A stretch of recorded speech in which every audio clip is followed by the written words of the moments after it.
Di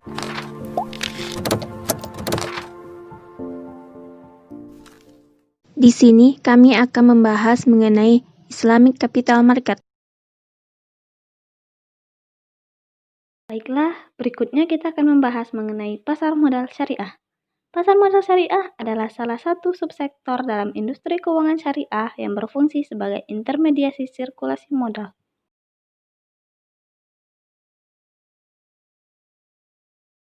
Baiklah, yang pertama kali kita akan membahas mengenai kondisi global dan nasional pasar modal syariah. Posisi klaster global.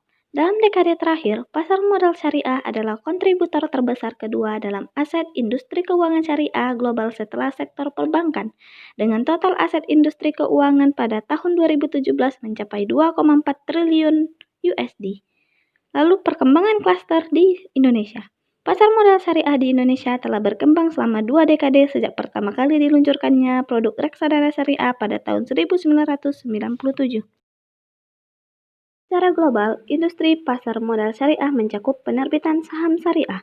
Jumlah saham syariah dari tahun ke tahun mengalami tren kenaikan yang positif sebagaimana diperlihatkan pada grafik di samping. Penurunan hanya terjadi di periode 2 tahun 2012 dan periode 1 tahun 2016. Lalu terdapat juga obligasi syariah atau suku.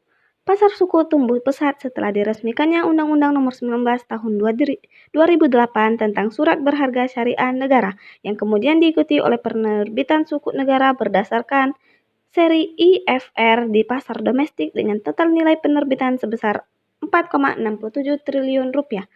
Mari kita lihat bagan dan grafik di samping. Lalu yang terakhir terdapat reksadana syariah. Berdasarkan data statistik reksadana syariah dari OJK, pertumbuhan nilai aktivitas bersih atau NAB reksadana ini mencapai 38,25% pada Agustus 2017 dibandingkan posisi Desember 2016. Mari kita lihat grafik yang ada di samping ini.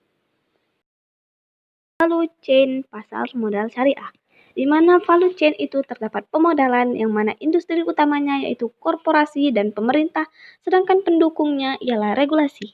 Dan value chain yang kedua yaitu sumber daya manusia, yang mana industri utamanya ialah institusi pendidikan ekonomi syariah, sertifikasi bidang modal syariah, dan asosiasi, yang mana pendukungnya ialah industri riset dan pengembangan.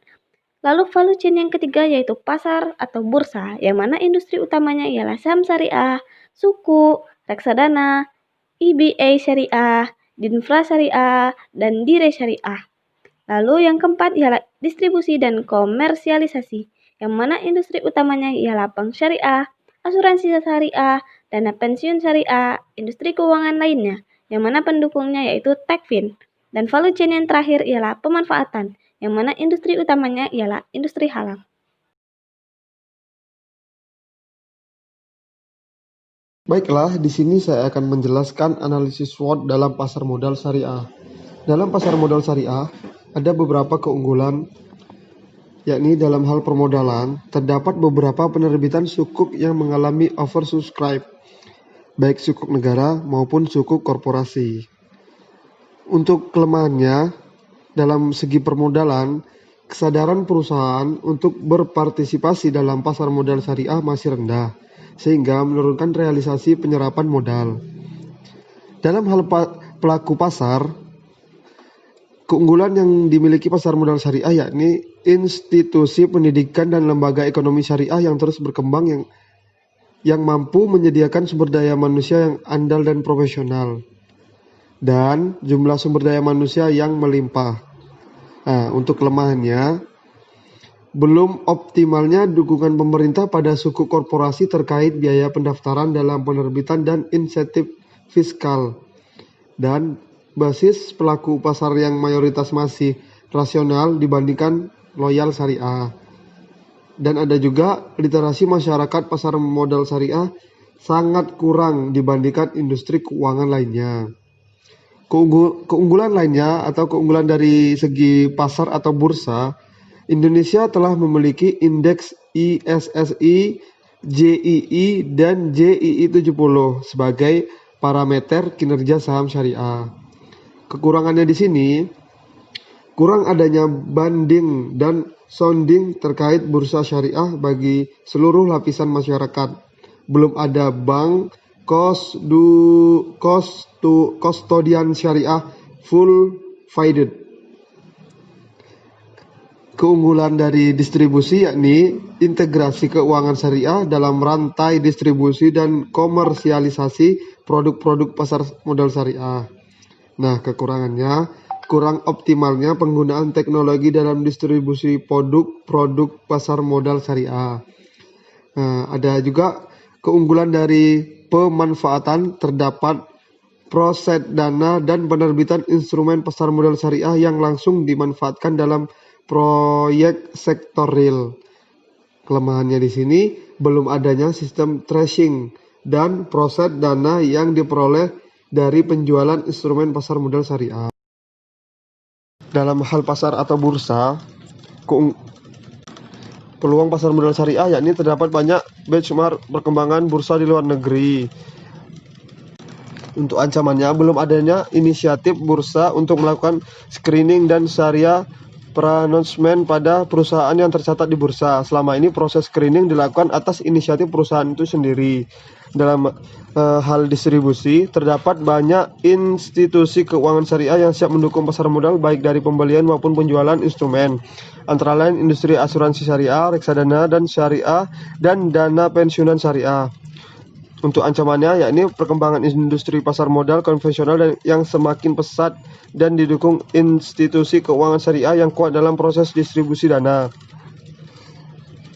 Peluang pasar modal syariah dalam pemanfaatnya yakni proyek-proyek pembangunan perekonomian nasional atau Indonesia kini memiliki banyak jenis proyek termasuk pembangunan infrastruktur sebagai bagian dari rencana pembangunan perekonomian nasional karena struktur instrumen keuangan syariah biasanya menggunakan aset dasar atau underlying aset. Proyek pembangunan dan infrastruktur pada dasarnya dianggap ideal oleh investor syariah, baik domestik maupun asing. Proyek-proyek ini berguna dalam penerbitan instrumen pasar modal untuk investor domestik dan global, baik dalam bentuk sukuk atau instrumen syariah lainnya.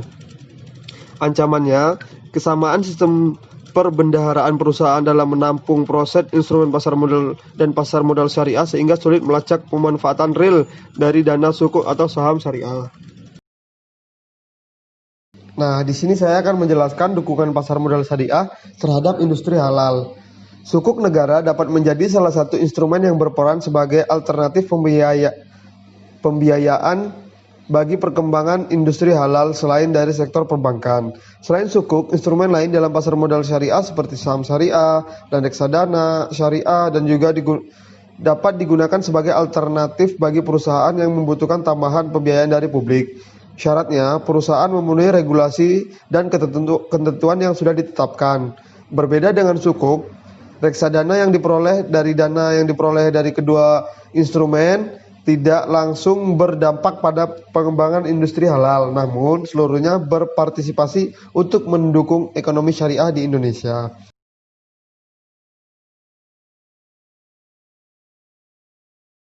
Baiklah, yang kelima kita akan membahas mengenai strategi khusus pasar modal syariah. Nah, pada strategi khusus pasar modal syariah ini terdapat pembagian 5 strategi, yaitu strategi pertama yaitu penguatan integrasi dengan lembaga keuangan dan institusi lain, yaitu terdapat 5 poin. Yang pertama, integrasi dengan teknologi finansial. Yang kedua, integrasi dengan pembiayaan halal value chain atau subprogram sukuk negara. Yang ketiga, integrasi dengan institusi pendidikan. Yang keempat, integrasi siswa, keuangan mikro, dan pasar modal syariah. Yang kelima, integrasi dengan bank umum dan bank kustodian syariah. Nah, pada tiap-tiap poin ini, kita dapat melihat output dan pemangku kepentingannya. Strategi yang kedua yaitu diversifikasi produk pada pasar modal syariah. Terdapat 5 poin di sini. Yang pertama, wakaf lingkup suku dan suku lingkup wakaf. Yang kedua, penerbitan suku untuk microfinance dengan blockchain.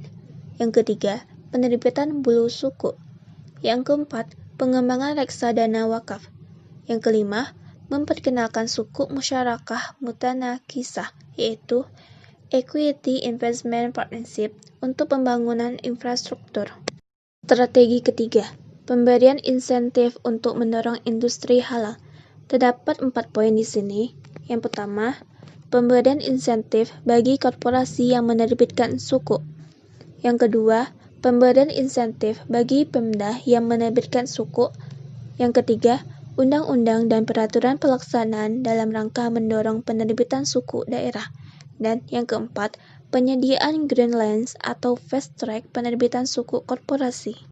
Pada strategi keempat, yaitu value enhancement pada pasar modal syariah, terdapat 2 poin, yaitu yang pertama, penguatan melalui peran tokoh agama. Yang kedua, penguatan melalui media. Strategi kelima, yaitu pendalaman pasar keuangan. Terdapat 4 poin. Yang pertama, mendorong suku dan surat berharga syariah jangka pendek selama 3 bulan oleh pemerintah atau BI. Yang kedua, memperbesar porsi suku korporasi termasuk oleh BUMN. Yang ketiga, mendorong sekuritisasi pembiayaan syariah jangka pendek syariah. Yang keempat, mendorong konversi lembaga aset manajemen menjadi syariah. Dan terakhir yang keenam, yaitu kita akan membahas mengenai quick wins pasar modal syariah. Pada quick wins pasar modal syariah ini terdapat 3 bagian. Yang pertama yaitu penerbitan SBSN Wakaf Lingked Suku. Wakaf Lingked Suku saat ini sudah memiliki kerangka alur penerbitan atas dasar inisiatif Badan Wakaf Indonesia dan Kementerian Keuangan. Badan Wakaf Indonesia yaitu BWI selaku koordinator berperan untuk mengumpulkan dana wakaf temporer dari lembaga filantropi yang terbesar di Indonesia. Yang kedua yaitu adanya undang-undang dan peraturan pelaksanaan dalam rangka mendorong penerbitan suku daerah. Aturan mengenai suku daerah saat ini telah diterbitkan melalui peraturan OJK atau POJK pada tahun 2017 silam yaitu. Dan yang ketiga yaitu Green Land atau Fast Track penerbitan suku korporasi. Birokrasi perizinan untuk penerbitan suku korporasi saat ini dilakukan terintegrasi dalam satu pintu dengan penerbitan obligasi korporasi. Terima kasih telah menyaksikan video dari kelompok kami.